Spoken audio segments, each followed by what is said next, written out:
Salut Internet! Vous croyez connaître toutes les nations du monde juste parce que vous avez entendu parler du Laos, du Sierra Leone? Détrompez-vous, vous ne connaissez pas toutes les nations du monde. On va découvrir aujourd'hui 7 micronations uniques et délirantes. Chacune avec une histoire incroyable. Et petit appel aux citoyens de ces micronations, j'accepte toute invitation officielle pour venir faire une vidéo dédiée à votre micronation.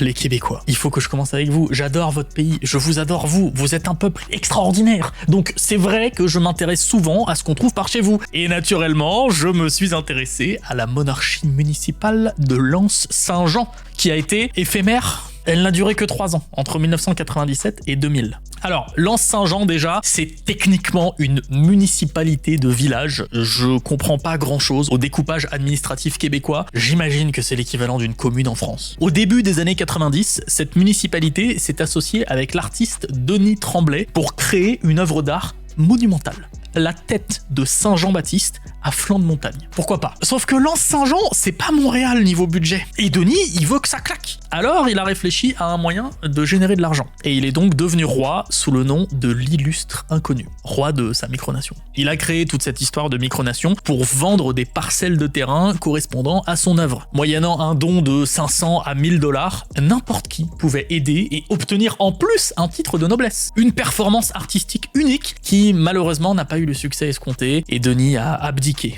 en l'an 2000.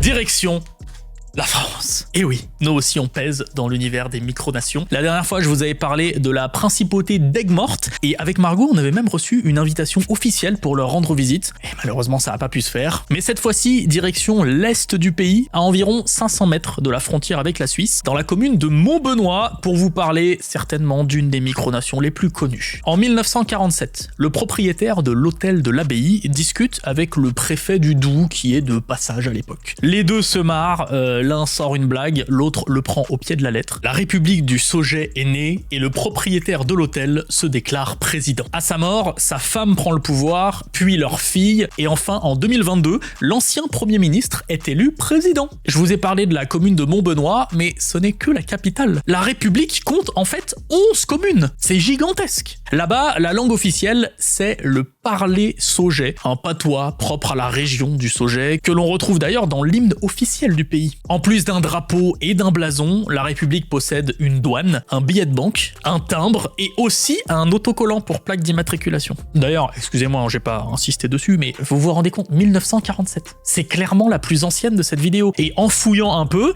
c'est même une des plus vieilles micronations au monde, toujours en activité. C'est né d'une blague, mais c'est surtout maintenant un moyen pour les habitants de la région de préserver leur patrimoine et la culture du Haut-Doubs.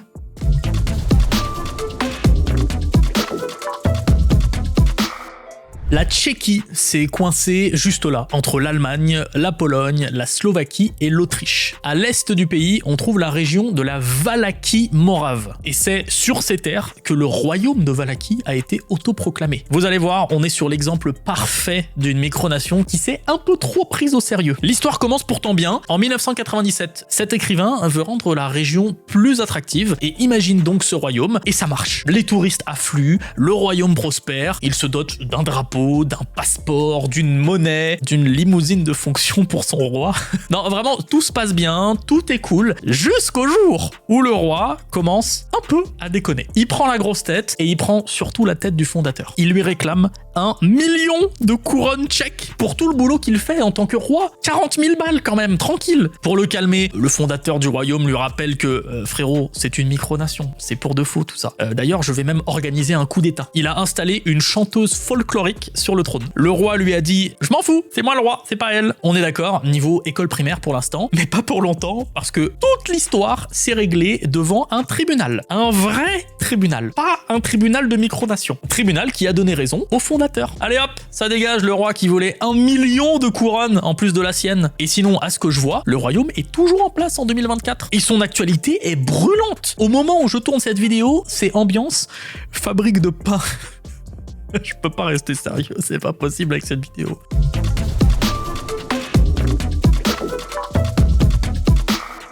À À 2 lettres près, j'aurais pu vous parler de l'Empire d'Atlantide, et ça aurait été très stylé, mais non, je vais vous parler de l'Empire d'Atlantium, qui est quand même stylé, hein, vous inquiétez pas, non, il est cool. Il se trouve en Nouvelle-Galles du Sud, en Australie donc, et on est sur un cas assez particulier. Déjà, les origines d'Atlantium se trouvent dans le jardin de la mère du monsieur qui a fondé l'Empire. Empire fondé avec l'aide de ses 2 cousins lorsqu'ils avaient 15 ans. Ça commence bien. Ensuite, en essayant de comprendre ce que représentait concrètement Atlantium, eh bien, leur message est assez clair. Oubliez l'État sécessionniste, la micronation, l'entreprise commerciale, le club entre potes. Atlantium est surtout un moyen pour son empereur, lorsqu'il est interviewé, de porter des messages de paix. Sinon, en termes de territoire, l'Empire revendique une superficie de 0,76 km² dans la province d'Aurora. Absolument tout le monde peut être citoyen de l'Empire, il n'y a rien de compliqué à ça. Tu vas sur le site, là, il faut faire une demande en ligne, payer 25 $. Enfin, tout le monde, sauf les gens venant du Nigeria. Je sais pas pourquoi, ils ont dû abuser, je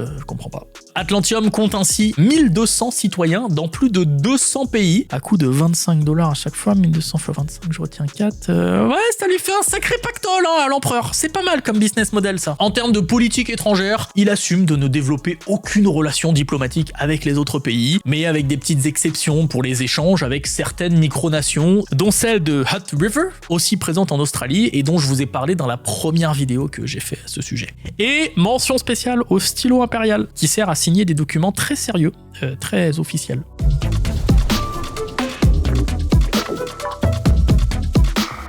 Direction Carshalton, c'est une petite banlieue au sud de Londres, et c'est notamment là d'où est originaire le célèbre Godefroy de Boulogne. Bon, 2008, c'est l'année de création de l'Empire d'Austenasia. Voilà, cette maison-là, avec la voiture bleue garée devant, c'est la capitale d'Austenasia. Ses propriétaires ont décidé de déclarer l'indépendance de leur maison. Et depuis, plusieurs maisons, un peu partout dans le monde, ont déclaré leur appartenance à cet empire. On a donc le cas de figure d'un empire éclaté aux 4 coins du monde.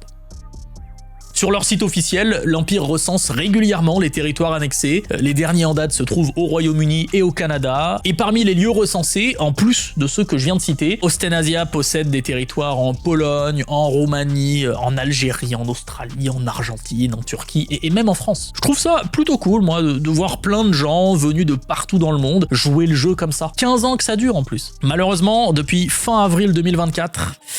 Aïe aïe aïe, l'Empire est en pleine période de régence, il y a des élections de Premier ministre, ça a l'air d'être le chaos. Mais surtout, Austenasia, ça a l'air d'être un gros délire familial qui n'a d'existence, finalement que sur internet. Mais j'en parle parce qu'il est justement différent de tout ce que j'évoque ici. L'engouement a l'air de s'être un petit peu essoufflé ces derniers temps, donc si jamais vous voulez relancer tout ça, n'hésitez pas à annexer votre maison, votre appartement, et puis tenez-nous au courant évidemment.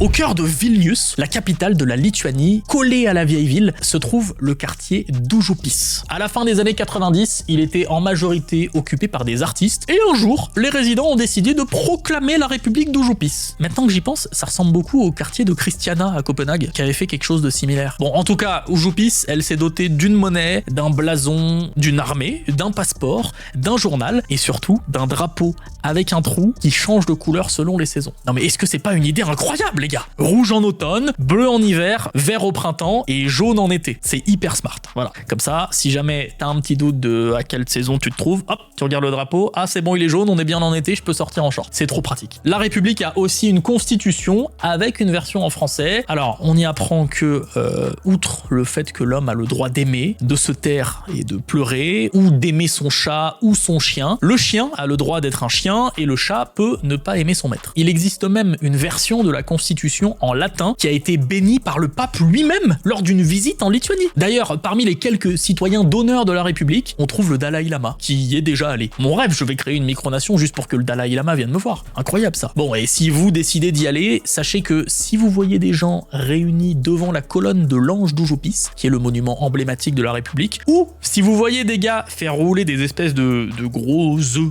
dans la rue, vous inquiétez pas, il n'y a pas de problème, ils sont juste en train de célébrer leur indépendance. Tout va bien.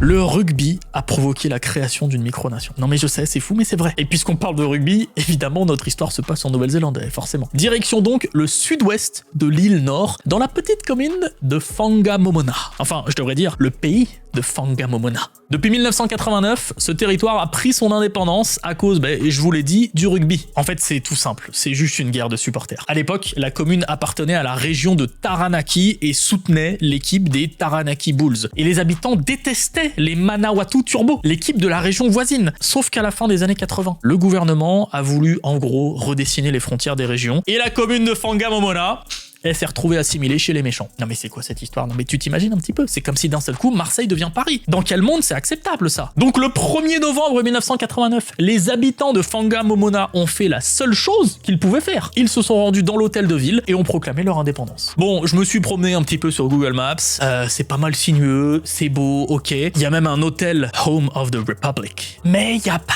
grand chose à faire, hein, à part leur fête nationale, qui est fantastique. Elle se résume à du découpage de bûches, de la tonte et des courses de moutons avec leurs petits dossards là. Des courses de pneus, du bon gros claquage de fouet et surtout un bain avec des anguilles. Non mais leur corps gluant là qui frétille sur ton ventre, ça me... c'est dégueulasse. Ah, et info encore plus insolite sur ce lieu, c'est que parmi les maires que la République a eu, on peut compter par exemple Billy la chèvre, qui était apparemment un tyran pas possible. Il y a eu Ty le caniche ou encore Myrtle the turtle, qui n'était pas une tortue, mais bien un homme. Franchement, ça a l'air d'être tellement un bon délire d'aller là-bas. Vous comprenez pourquoi c'est le numéro 1 de cette vidéo. Ça a l'air beaucoup trop cool. Et c'est sur ces infos incroyables que la vidéo se termine. Merci infiniment d'être toujours fidèle au rendez-vous. Moi, ça m'a juste donné envie de créer ma micronation, tout ça.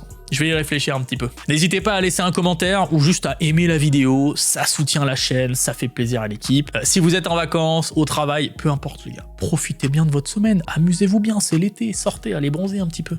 Allez, salut Internet.